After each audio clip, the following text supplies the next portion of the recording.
Hello everyone, welcome to online library and this is Bikku Barnwal.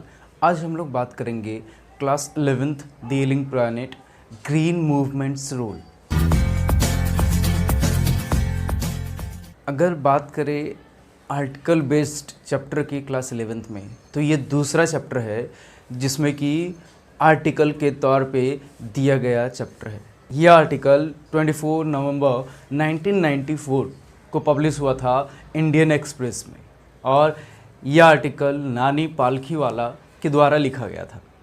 अब ये 25 years ago around, अगर आप 2020 में ये पढ़ रहे लेते तो 25 से 26 साल पहले जो बात कही गई थी वो आज भी कन्वीनियंट है कि अर्थ का जो हेल्थ है वो डिक्लाइन हो रहा है। और इस आर्टिकल में कह लीजिए या इस चैप्टर में कह लीजिए, इसी का डिस्कशन है। चलिए आगे देखते हैं और क्या फैक्ट्स इस चैप्टर में भी रखे गए हैं, इसको ध्यान में रखते हुए हम लोग कंप्लीट पढ़ेंगे। जान लीजिए, बहुत सारे फैक्ट्स आर्टिकल में रखे जाते हैं। आर्टिकल राइटिंग में, न्यूज़पेपर हो या अगर आप कहीं भी आर्टिकल छपने के लिए दे रहे हैं, आपके 11th के कोर्स में भी आर्टिकल राइटिंग है। तो इस चैप्टर में क्या फैक्ट्स हैं इसको हम लोग जानेंगे। स्टार्ट यहाँ से की जाती है कि 1972 न्यूजीलैंड में एक मूवमेंट स्टार्ट होता है जो कि वर्ल्ड वाइड फिर हो जाता है। कौन सा मूवमेंट? तो ग्रीन मूवमेंट। यहाँ पे ग्रीन मूवमेंट का अर्थ पृथ्वी से है। पृथ्वी के लिए हर कोई लग जाता है कि अब इसे सही करना है।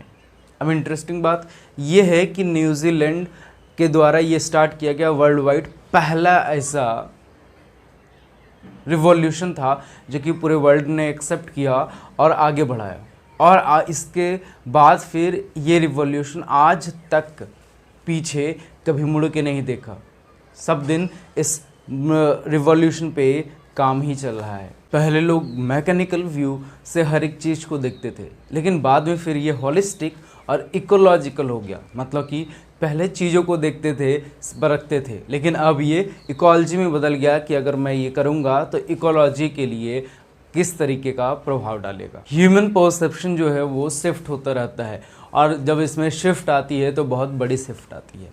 इसका एक एग्जाम्पल दिया गया कोपरनिकस का, जो 16th सेंचुरी में बताया उन्होंने कि सन नहीं राउंड करते हैं किसी भी ग्रह का, प्लैनेट का। जितने सारे प्लैनेट हैं वही सूर्य की परिक्रमा करता है। ये 16th सेंचुरी में बताया गया। अब और उससे पहले क्या था कि सूर्य की परिक्रमा प्लैनेट्स नहीं करते थे, प्लैनेट्स की परिक्रमा सूर्य करता था। तो ये शिफ्ट आ गया। अब ये भी ग्रीन मूवमेंट जो था वो अब बहुत बड़ा शिफ्ट था एग्जाम्पल के तौर पे। और अब जाके पता चला था कि अर्थ जो है उसका भी, अर्थ एक लिविंग ऑर्गेनिज्म है, इसका भी एक अलग से मेटाबॉलिक प्रोसेस है और वाइटल प्रोसेस है। इस प्रोसेस को, वाइटल प्रोसेस को प्रिजर्व करना चाहिए और रिस्पेक्ट करना चाहिए। ये नहीं कि हम लोग जितना चाहे उतना यूज़ कर ले। हम लोगों को अपने अपकमिंग जनरेशन के लिए भी इन सारी चीज़ों को छोड़ना पड़ेगा। यहाँ पे सस्टेनेबल डेवलपमेंट का बात किया गया, जो 1987 में आया था world commission on environment and development के द्वारा लाया गया था ये। अब इस सस्टेनेबल डेवलपमेंट को लाने का मेन क्या रीज़न था?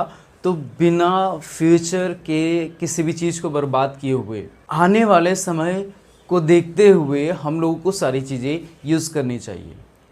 इसका मतलब कि हम लोग ऐसा ना करें कि जितने भी संसाधन है, रिसोर्सेज हैं, वो अभी सारे यूज़ कर ले और बाद में कुछ ना बचे। एक एग्जांपल यहाँ दिया गया है कि most dangerous animal of the world कौन है, और ये एग्जांपल दिया गया है लुसाका ज़ाम्बिया जो जू है उसके थ्रू। कैसे दिया गया? तो वहाँ पे जो जू है एक केज यानी पिंजड़ा बना हुआ है, उस केज में मोस्ट डेंजरस एनिमल है, और जब वहाँ पे कोई जाता है तो उस डेंजरस एनिमल को देखता है। अब कौन ऐसा डेंजरस एनिमल है? तो एक आईना लगा है ह्यूमन बींग्स के लिए कि वो जाएंगे, आईना देखेंगे और उन्हें पता चलेगा कि वही सबसे डेंजरस एनिमल है। साइंटिस्ट ये भी बताते हैं कि हम लोग यानी ह्यूमन बींग्स 1.4 बिलियन स्पेसीज के साथ इस अर्थ को शेयर करते हैं। इसका मतलब क्या, तकरीबन 14 लाख, जो कि साइंटिस्ट को पता है, उन्होंने कैटलॉग करके रखा है, इतने जीव हैं, जीव जंतु हैं जिसके साथ हम लोग अर्थ शेयर करते हैं, पृथ्वी को शेयर करते हैं, फिर भी हम लोगों को घमंड है। अब ये तो कैटलॉग किया गया है, वो बताया गया है, लेकिन साइंटिस्ट ये भी कहते हैं कि 300 मिलियन यानी 30 लाख से 100 लाख तक ऐसे स्पेसीज हैं जिसे जाना ही नहीं गया है, कैटलॉग नहीं किया गया, हो सकता है वो पृथ्वी में एग्जिस्ट करते हो। एक यहाँ वर्ड दिया हुआ इंटर एलिया मतलब होता है स्टडी इंक्लूड्स। अब ये कौन सी स्टडी को इंक्लूड करके बताया गया है, तो ब्रांड कमीशन आया था, जिसमें कि मिस्टर LK झा ने एक बात कही थी कि हम लोग जो अर्थ या पृथ्वी को जो छोड़ रहे हैं वो एक स्क्रॉस्ड यानी ऐसा पृथ्वी जिससे कि पूरे बुरे तरीके से नोच लिया गया हो, एलिंग प्लैनेट, बीमार प्लैनेट को छोड़ रहे हैं हम लोग अपने फ्यूचर जनरेशन्स के लिए। मिस्टर लेस्टर R ब्राउन का एक एग्जाम्पल दिया गया है जो अपने वो बुक में लिखते हैं। उनके बुक का नाम द ग्लोबल इकोनॉमिक प्रोस्पेक्ट है। अब ये जान लीजिए, ये जितने भी सारे आर्टिकल, जितने भी सारी चीज़ें बताई गई है वो कब से है, तो 1972 में जब ये हो रहा था मूवमेंट, और ये जब आर्टिकल लिखा गया है तो उस वक्त 1994 का समय है। तो ये सारे बुक्स उस वक्त के हैं जिसमें बताया गया है कि अर्थ के मेन 4 कंपोनेंट्स हैं, फिशरीज, क्रॉपलैंड, ग्रासलैंड और फॉरेस्ट्स। तो ये चार प्रिंसिपल बायोलॉजिकल सिस्टम हो गए आपके।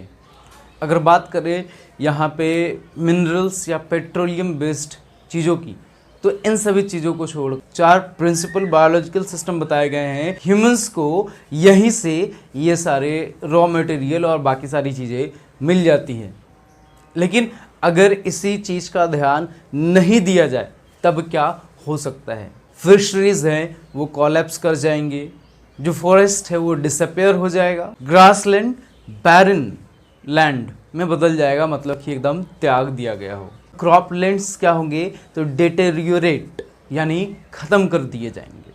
तो जब ये सारी चीज़ें नहीं रहेंगे तो ह्यूमंस कैसे रहेगा। अब एक एग्जांपल यहाँ पे ये दिया गया है, what goes under the pot is more expensive than inside. इसका मतलब क्या कि हम लोग खाना बनाने के लिए जो चीज़ यूज़ कर रहे हो, वो या तो चाहे गैस हो या फायरवुड हो, वो काफ़ी महंगे हो गए हैं इन सभी चीज़ों से, काफ़ी महंगे हो गए हैं चीज़ों से जो कि हम लोग खाना खाने के लिए यूज़ करते हैं। मतलब चावल और दाल जितना महंगा नहीं, उससे ज़्यादा गैस या फायरवुड महंगा है।